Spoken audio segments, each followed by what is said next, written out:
smart solutions. Add-on desired. Welcome to Addod Solutions Current Affairs program. I am Venkatesh Reddy. Now let us try to look into the articles that are relevant for the exam.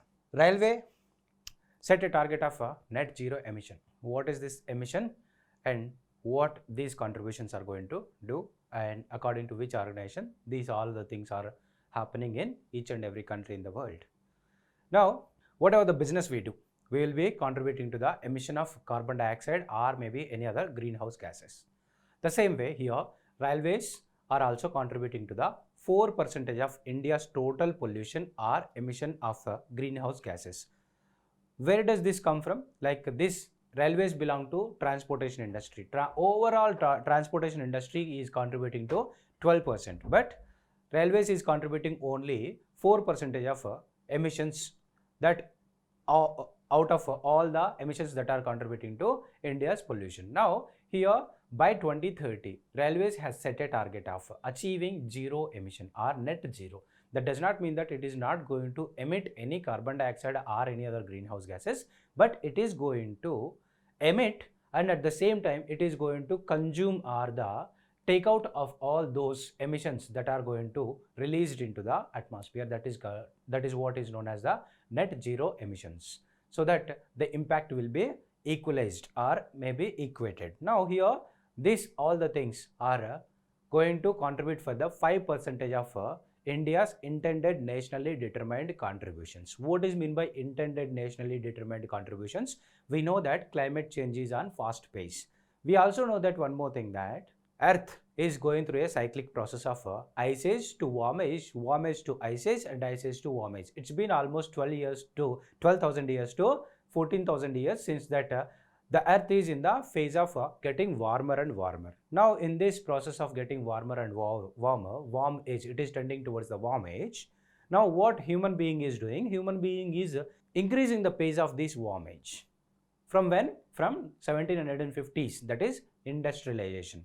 The moment the process of industrialization has begun, we started over exploiting or overusing the fossil fuels. Now these fossil fuels started releasing the gases that are capturing back the heat. Long-term heat balance is getting affected. Now to do away these effects, then what we are doing? We are trying to reduce the emission, and also we are trying to create carbon sink, so that it will be equalizing the impact of carbon emissions or maybe greenhouse gases that are going to capture a small amount of heat, that is from long-term heat budget. That is what is the climate change. We have set a target of reaching to only 1.5 centigrade more than what it used to be there before industrialization or pre-industrialization era. That is what the target has been set. What is the purpose? If the temperature further increases, then what happens? All the glaciers and icebergs and the polar ice caps will be receded, that will be melted down. When these melts, then what happens? It will be increasing the ocean level and sea level, so that which will be going to be a danger for all the coastal people. Apart from that, due to the increase in temperatures, this will be impacting the agriculture zones and agriculture pattern. All these are the problems that we are going to face. That is the reason why we have set a target of this. Now, out of this movement, what railways is doing? Railways is doing trying to establish a 3 gigawatt of energy, that is renewable energy, solar energy plant is going to be established, and there is one or 3 megawatt wind power project is already commissioned in the process of this zero or net zero emissions. And now by 2023, Indian Railways is having the target of electrifying all the network of the railways. This is one of the largest network of railways in the world. India's intended nationally determined contributions are like in Paris when we met COP, Conference of Parties. What happened? We have fixed to 175 gigawatt amount of energy is going to produce through renewable means. What are the renewable energies? Renewable energies are solar, wind, small hydropower plants, OTEC, geysers, wave. These all are the, and biogas. These all are the sources where we will be producing the renewable energies. Now, we almost walked this talk of 175 gigawatt of energy that is going to be produced through the means of renewable sources, so that we are not going to use any fossil fuel. And also we have another target of producing a set of 40% of energy through the means of renewable sources and 60% from non-renewable resources. Out of this total, 40% is going to be produced through renewable resources by 2030. And then India is also promised an additional carbon sink. It is going to create a carbon sink. How it is going to create? By increasing the tree cover. How tree cover will be creating a carbon sink, and what is a carbon sink? Carbon sink is just nothing but consuming the carbon that is there in the atmosphere. Now here, by consuming or deleting or removing carbon from the atmosphere will be a carbon sink that is going to be created in the form of increased tree cover, or another carbon sink is ocean is the biggest carbon sink. Assam removes Rajiv Gandhi name from Orang National Park. We are not concerned with the political things here, but our importance is, where is Orang National Park? Orang National Park is in Assam state. And what are the animals that are there in the Orang National Park? One-horned rhinoceros, tiger, elephant, wild boar, pygmy hog, variety of fish and other flora fauna. This is also called as mini Kaziranga. Where is Kaziranga? Kaziranga is also there in Assam only. And there are some tribal people who are living in this Orang National Park. Hazong, Orang, Koch. These are the tribes that are living in Orang National Park. Got it? This may be a preliminary exam question. All possibility is there to ask in this year preliminary exam. The next thing is climate solutions. Israel has proven itself as the lab for the climate solutions in entire world. What are the inventions that it has led to the world, and what world has to learn, and what are the things that we already learned from Israel, and what are the things we are supposed to learn? It is agriculture. In agriculture, this country is falling under the semi-arid to humid conditions. That it is not in the humid or per-humid conditions. It is just around semi-arid conditions. What is this semi-arid? Arid means a place where evapotranspiration and evaporation is more than the precipitation. That means amount of rainfall is very less. That may be 0 centimeter to 20 centimeter rainfall, average annual rainfall.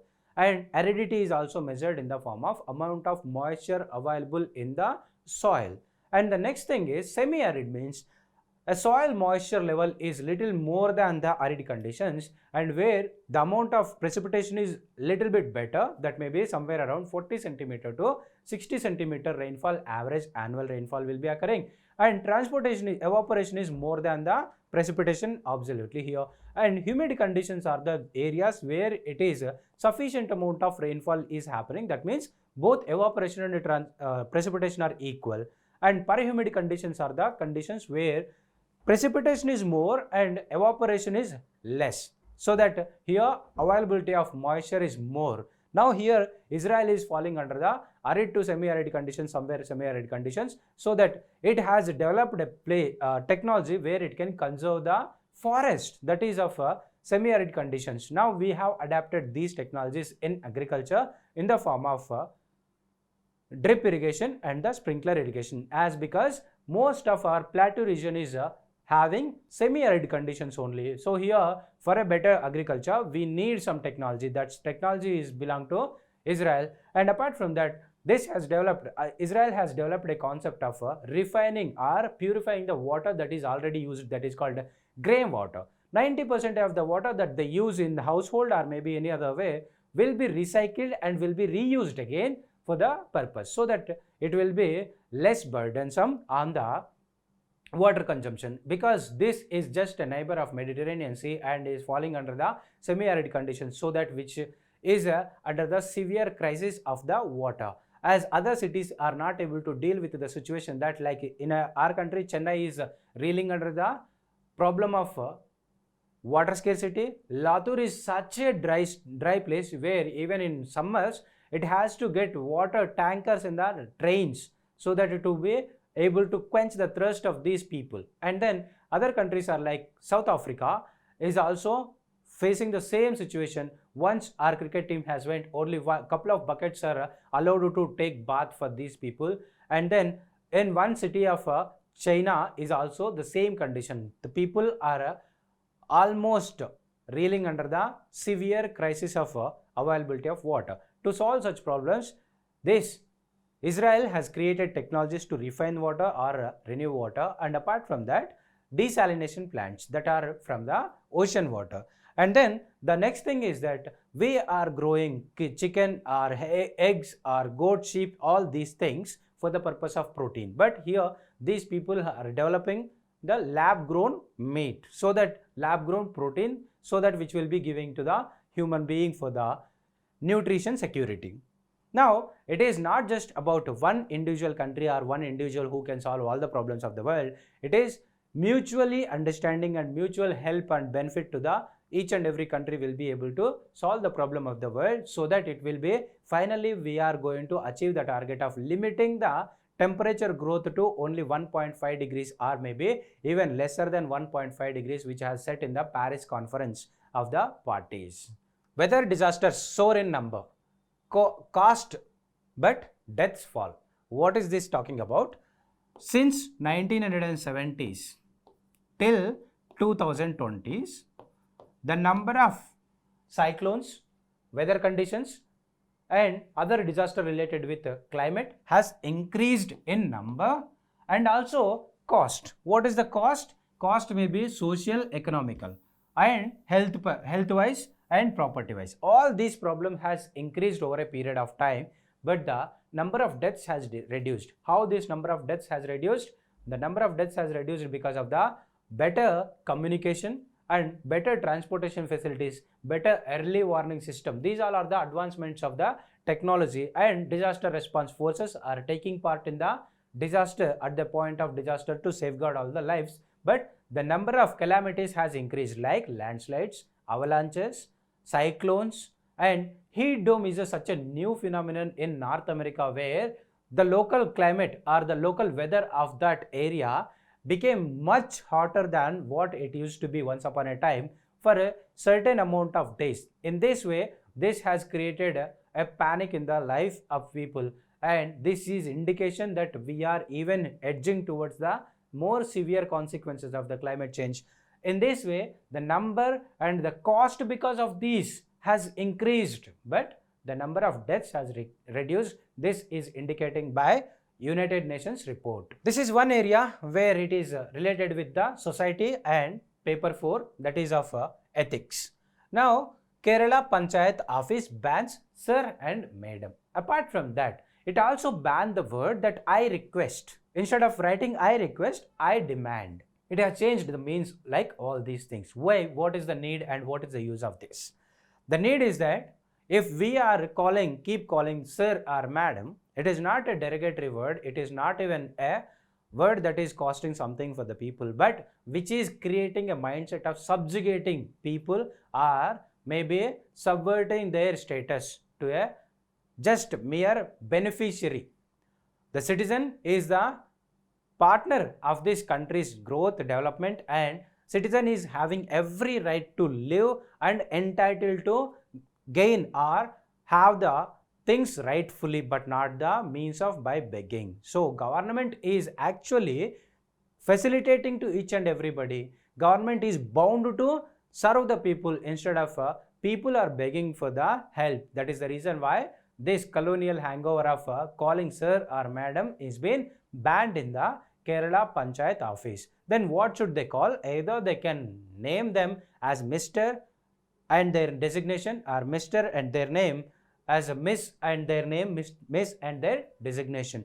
And even they can call as a elder brother or elder sister, so that without causing any damage to their respect, you can call them in a different way, but you are not supposed to call them as sir or madam, as this is creating a subjugating situation. To do away with these terms and conditions, we are making a progressive step towards the making everybody aware or realize that you are entitled, rightfully entitled for the government services, but you are not a beneficiary, just mere a beneficiary. And now here, by doing this, what it is going to do? It is going to increase the participation in the democracy. What is meant by participation of the democracy? Taking part in the voting. And is it that just voting is enough? No. And also questioning, making them accountable and responsive. And by means of RTI, we are going to hold them accountable and responsible, and also we can create corruption-free society. So these are the steps towards the making a beneficial for the society and a democracy. Participative democracy is the key for the success of democracy. This will be useful in paper 1, paper 2 and paper 4. Now the next thing is Ladakh adopts state animal and bird. There are two like an animal and a bird adopted as the state animal. Snow leopard is the state animal and black-necked crane is the state bird. What are they? Snow leopard and black-necked crane. These are the state animal and state bird which is promulgated by the Lieutenant Governor after becoming the Union Territory. Now here, what are these animal and bird? These are endangered, and also it is listed in the IUCN Red List as the vulnerable. Well, what is meant by this? The population of these animals are very less. By declaring them as the state animal and state bird, what we can do? We can be able to generate more awareness, and also we can give more importance towards the safeguarding these number of these animals. In that way, these are going to be important for the purpose of preliminary exam. Snow leopard and black-necked crane are the state animal and bird for the Jammu, and these are available only in the Ladakh region and that are of high hilly regions, and nowhere else they are available. And the next is Umgat River or Ungat River, Umangat River, whatever you call. Umgat River is the cleanest or the most transparent river and purest river that is there in our country. And on this, government of Meghalaya has tried to establish a mega power project, that is of a hydropower project, but people of local area has rejected this. What is the importance of this? This by the JSE demand, the government of India or Meghalaya government has dropped the idea of constructing a water power project. Now where is this? This is at the junction of Kasi Hills and Jayantia Hills. Now apart from this, what are the other areas? The river, name of the river and the hills, and apart from that, this is a coal rich area. Jayantia is coal rich area. These are the three aspects that we are supposed to read.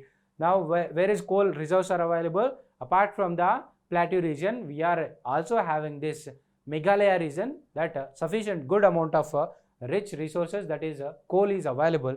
And then where, like, this is one of the wettest place on the earth, but now it is because of the more activity and exploitation, this area is also tending towards becoming waterless or water scarce region, and that is one of the biggest ecological problem that we are getting. So it is going to be a very much important for the exam purpose. Telangana walks out of KRMB, Krishna River Management Board meeting. Now what is this? We are not supposed to think of whether this is Telangana or Andhra Pradesh or some other thing. We are supposed to think of Article 262. Under this Article 262, central government has promulgated whenever there is issue arised between the two states or more than two states when they are sharing the water, then central government through this Article 262 has the right to promulgate a body, that is of Interstate Tribunal. Now this tribunal hearing and tribunal judgment is final, which is not going to be subjected to any other court. Interstate river water dispute. Article 262 of the Constitution provides for the adjudication of interstate water disputes. Now the river board is promulgated under the, like, it provides for the establishment of river boards by the central government for the regulation and development of interstate river and river valleys, and then a river board is established on the request of state governments concerned to advise them. And Interstate Water Disputes Act, it empowers the central government to set up a ad hoc tribunal for the adjudication of a dispute between two or more states in relation to the waters of an interstate river or river valleys. The decision of tribunal is final and binding on the parties, and then this is neither Supreme Court nor High Court has any right over the judgment given by the tribunal. Assam Wetland risk till dumping stops. Now, the Assam has declared an area, Deeper Bill. Deeper Bill is a bird. Deeper Bill is a wildlife sanctuary. This is very small area. Deeper Bill is a very small area, that is a 4 square kilometer almost, and Deeper Bill wetland is almost 40 square kilometer area, but 30 square kilometer area where this wetland is consumed, and this is encroached by developmental activities. Apart from that, dumping of the waste, solid waste management, we have been talking about this. This is going to be a biggest problem that we are going to face near future because of the slurry that is going to be deep infiltrated into the groundwater, and because of the secondary pollutants that are going to release from the mounds of this garbage that we are going to throw. But what is the solution we have? The solution is that segregate the waste, solid waste and waste that is of biodegradable, so that we can be able to create better means for them as incinerators and also as power production, waste to energy. In this way we can able to make use of the waste, but here we are not making use of the waste, but we are using this to create a mound where it is even encroaching upon the Deeper Bill wildlife sanctuary. And here is the Deeper Bill is a wetland on the southwestern edge of Guwahati. It is Assam's only Ramsar site. What is a Ramsar site? Ramsar site is a wetland which is going to be international importance. What is a wetland? Wetland could be a marshy land, a lake, river, or maybe lagoons. These are called wetlands. We have already seen in our previous classes what are the list of wetlands that are there on the India on map. Now here in Assam there is only one wetland. That wetland is Deeper Bill is the only wetland. Deeper Bill Wildlife Sanctuary, where is it? It is in Assam. This is a exclusively preliminary exam point of view information. Thank you. Keep watching Addod Solutions for the daily updates. Addod Solutions. Add-on desired.